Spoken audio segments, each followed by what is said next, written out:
বহু চেষ্টার পর অবশেষে বাঁচাধন পথে এসেছে। হ্যাঁ বন্ধুরা, ভিডিওতে লাইক দিয়ে দেখতে থাকুন। রায়ের বৌমনিকে ডাক্তার বলতে থাকে যে দেখুন, আমি এই কাজটা করার জন্য 5 লাখ টাকা নেবো, আর একটা শর্ত আছে আমার। তখন এই কথা বলা মাত্র রায়ের বৌমনি বলতে থাকে দেখুন, আপনি যত ইচ্ছা আমাকে শর্ত দিয়ে দিন, যত অ্যামাউন্ট আপনার ইচ্ছা আপনি আমার থেকে নিয়ে নিন, কিন্তু আমার এই কাজটা একটু করে দিতে হবে। তখন এই কথা বলা মাত্র ডাক্তার বলতে থাকে যে দেখুন, আমি আপনাকে নিশ্চিতভাবে বলতে পারছি না আমি এটা করতে পারবো কিনা, কিন্তু তার শর্ত আপনাকে একটা কথা দিতে হবে যে আমি যে কাজটা করি সেটা আপনি কারো কাছে এক্সপোজ করবেন না, আর আমার নামটাও আপনার মুখে যাতে কোনোদিনও না শুনি। তখন এই কথা বলা মাত্র রায়ের বৌমনি বলতে থাকে যে এইসব নিয়ে আপনি একদম ভাববেন না, কেউ কোনোদিনও জানতে পারবে না। আর আপনাকেও একটা কথা আমার রাখতে হবে যে আপনি কোনোদিনও বলবেন না যে আমি প্রেগনেন্ট না, এটা আপনি ভুল রিপোর্টটা বানিয়ে দিয়েছেন। তখন এই কথা বলা মাত্র ডাক্তারবাবু বলতে থাকে যে যদি আমি কথাটা বলে দিই তাহলে তো আমি নিজেও ধরা পড়ে যাবো, তাই না?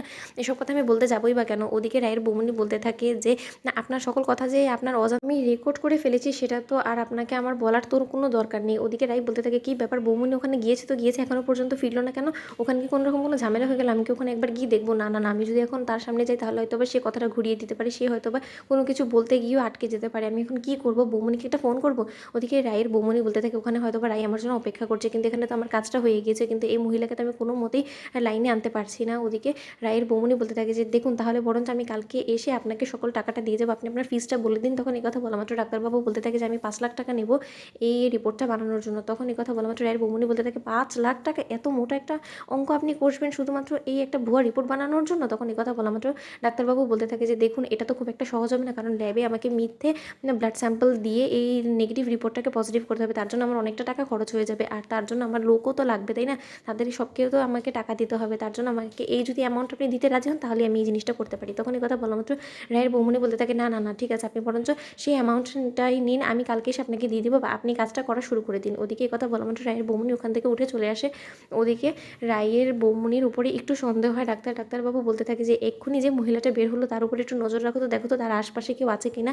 তখন কথা বলা মাত্র রায় বলতে থাকে যে না, বৌমনি এখানেই আসে, ওদিকে ওই লোকটা আমার দিকে এরকম করে তাকিয়ে আছে কেন? তাহলে কি ওই লোকটার আমার উপর সন্দেহ হয়ে গেলো? তার থেকে বরঞ্চ ভালো আমি বৌমনির সাথে হসপিটালের বাইরে গিয়ে কথা বলবো, কারণ এখানে যদি কথা বলে যদি হাতে নাতে ওই ডাক্তারটা চোখে পড়ে যায় তাহলে হয়তো একটা সমস্যা হয়ে যেতে পারে। আমি হাতে নাতে ধরা পড়ে যাওয়ার থেকে বাঁচার জন্য বরঞ্চ বাইরে গিয়ে কথা বলবো। ওদিকে রায়ের বৌমনি বলতে থাকে কী ব্যাপার, রায় আমাকে দেখে এড়িয়ে যাওয়ার চেষ্টা করছে কেন? এখানে কি কেউ ওর উপরে সন্দেহ করে ফেললো নাকি? আমিও ঠিক আছে, বরঞ্চ এখানে আর কথা বলবো না। ওদিকে বাহিরে এসে রায়ের বৌমনি বলতে থাকে যে রায় বাঁচাধন পথে এসে পড়েছে, তুমি যেটা বলেছিলে আসলে সেটাই ঠিক। ওই মহিলা ইচ্ছাকৃতভাবে ভুয়া মিথ্যে জাল বানোয়াট রিপোর্ট বানিয়ে সকলকে ফাঁসানোর জন্য মোটা অঙ্কের টাকার অঙ্ক কষে, আর আমাকে ও 5 লাখ টাকা দিতে বলেছে শুধুমাত্র এই ভুয়া রিপোর্টের জন্য। তখন কথা বলা মাত্র রাই বলতে থাকে যে বৌমনি ও কিছু বলেছে যে এরকম কাজ ও আগেও করে কিনা? তখন কথা বলা মাত্র রায়ের বৌমনি বলতে থাকে যে রাই, তোমার কি মনে হয় যে এই মহিলা এইটাই প্রথমবার করছে বলো তো? নিশ্চয়ই সে আগেও অনেকবার এই কাজটা করেছে, সাকসেসফুল হয়েছে বিধায় এখন সেই কাজটা রেগুলারলি করে, তাই না? তো বন্ধুরা, ভিডিওটি ভালো লেগে থাকলে লাইক কমেন্ট শেয়ার করে সাবস্ক্রাইব করতে ভুলো না।